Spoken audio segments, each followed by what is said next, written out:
People are often heard to say the NASDAQ is technology rich and it's a proxy for technology. Well, this is the NASDAQ that you can see there. And before you start thinking that the stock markets are overvalued, everything's at all-time highs, look at those performances over 6 months in NASDAQ companies. Greyberg's down 86%. You got 83% down. Sigilon Therapeutics, so much for being in therapeutics and that being a no-brainer, or pharmaceuticals in your title. That hasn't helped those companies. Of course, at the opposite end of NASDAQ, yeah, welcome. You've got 1,400% gains in Moxion, Vertex Energy, Hospitality, and so on. What does that actually look like in terms of those returns? Well, that's what some of those charts look like.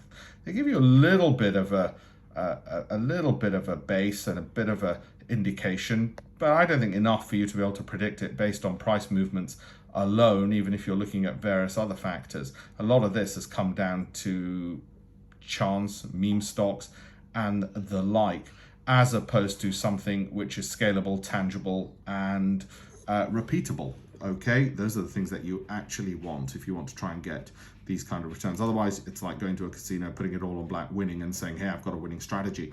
What we need is what's replicable. And that's why we'll look at a whole bunch of other pieces of data and see which stocks have things in common with the highest risers, but also don't have things in common with the ones that don't rise.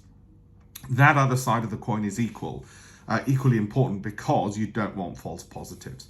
And then once you test various theories and can sort out, as it were, the wheat from the chaff, you've got the beginnings of a strategy. Okay, thank you.